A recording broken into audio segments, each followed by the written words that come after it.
Election commission of ইন্ডিয়ার chief ঘোষণা দিলেন আগামীকাল থেকে ওয়েস্ট বেঙ্গল, গোয়া, গুজরাট, মধ্যপ্রদেশ, কেরালা সহ 12টি রাজ্যে এসআইআর শুরু হবে। এখন তারা কোথায়? তাদের বক্তব্য শুনতে আমার ইচ্ছে করছে। যারা বলেছিল পশ্চিমবাংলা এসআইআর হতে দেব না, করতে দেব না, তাদের অবস্থান কি? আটকাতে পেরেছে?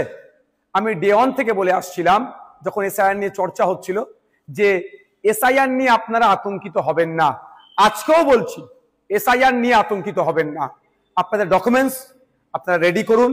ইলেকশন কমিশন অফ ইন্ডিয়া তার ওয়েস্ট বেঙ্গল সাইড থেকে, ওয়েস্ট বেঙ্গল স্টেটের সিওর মাধ্যমে যে এসআইআর করাচ্ছে, কোনো বৈধ ভোটারের নাম বাদ পড়বে না।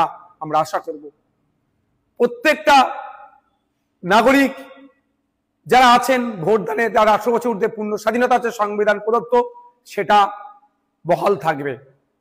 এখন প্রশ্ন হচ্ছে, যারা বলেছিল এসআইআর করতে দেব না, তাদের সরকার প্রায় 90,000 অফিসার ইসিআই কে দিচ্ছে দ্রুততার সাথে এসআইআর করার জন্য। এখন অফিসারগুলো এসআইআর করতে যাবে, বুথ ধরে যাবে। আমি অনুরোধ করব আপনাদের কাছে, এটা নিয়ে কেউ উত্তেজিত হবেন না। কারণ এই অফিসার যারা যাবে, তাদের আপনারা একটা বিষয় নোট করে রাখবেন, সেটা তার নাম, তার কন্ট্যাক্ট নাম্বার, সে কোন ডিপার্টমেন্টে চাকরি করে, আর তাকে এসআইআর এর জন্য ইনক্লুড করা হয়েছে তার প্রমাণপত্র আপনারা নিয়ে রাখবেন।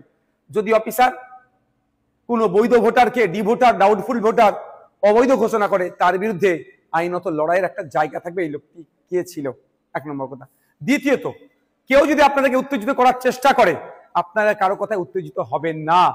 কারণ 2021 নির্বাচনের সময় তৃণমূলের নেতারা বলেছিল, সেন্ট্রাল ফোর্সের সামনে গিয়ে, সেন্ট্রাল ফোর্সকে আটকাতে গেলে ঘরে যা আছে, খুন্তি, ঝাঁটা, জুতো, কুদাল, এইসব কথা অনেক বলেছিল, গিয়ে দাঁড়াবে ওদের সামনে।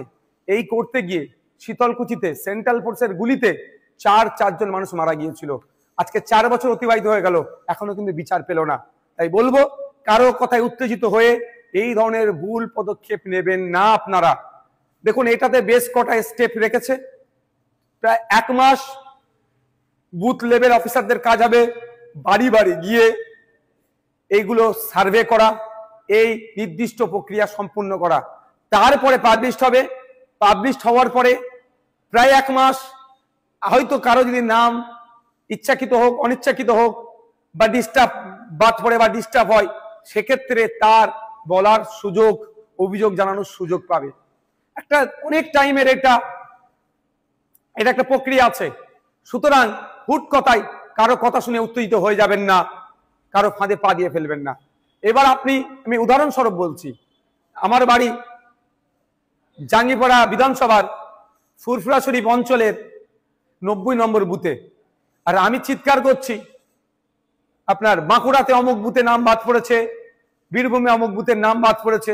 তার আগে আমার প্রথম কাজ হবে আমার বুথটাতে সকল ভোটারদের নাম ঠিক আছে কি না নাই, সেটাও তাহলে আমি একটু দেখে নেওয়া। যেটা আমি সমালোচনা করছি, এটা নিয়ে সোচ্চার হচ্ছি, আমাদের বুথের রাম কাকা, রহিম চাচা, ফতেমা মা বা সীতা মায়ের নাম ঠিকঠাক আছে কি বৈধ ভোটারগুলোর, সেইগুলো একটু আমরা দেখে নেব। যখন বুথ হয়ে যাবে, অঞ্চল দেখব সবার ঠিক আছে নাকি। অঞ্চল হয়ে গেলে বিধানসভা, বিধানসভা হলে জেলা, জেলার পরে রাজ্য। সুতরাং আমার বলার এটাই বক্তব্য, কারো কথায় উত্তেজিত হবেন না। উত্তেজিত তারাই করতে চাইছে যারা রাজনৈতিক কারবারিরা। এই রাজনৈতিক কারবারিদের ফাঁদে পা দেবেন না। আর এসআইআর নিয়ে অযথা আতঙ্কিত হবেন না। আপনার কাছে যে ডকুমেন্টস আছে যথেষ্ট এসআইআর এ, অর্থাৎ নাম থাকার, অর্থাৎ বৈধ ভোটার হয়ে থাকার। তারপরেও বলে দিচ্ছি আপনাদের, আমরা ইন্ডিয়ান সেকুলার ফ্রন্টের পক্ষ থেকে হেল্প ডেস্ক আমরা করছি, যে এবং ভাঙড়ের জন্য স্পেশাল হেল্প ডেস্ক আমি করব। ওখানে যদি কারো কোনো রকম যোগাযোগ, কারো কোনো রকম কোয়ারিজ থাকে, আপনারা আমাদের সাথে যোগাযোগ করবেন। আমরা এক্সপার্টদের দিয়ে এই সমস্যার সমাধান করব।